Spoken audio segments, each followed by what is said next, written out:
राजमाता जिजाऊ यांनी सोमेश्वर मंदिराचा जीर्णोद्धार केला.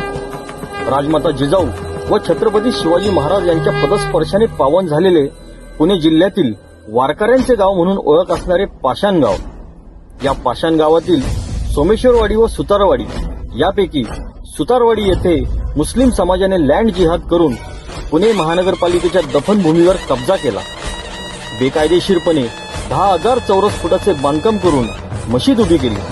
दर शुक्रवारी त्या ठिकाणी हजारोंच्या संख्येने मुस्लिम समुदाय एकत्र येऊन नमाज पठण चालू केले.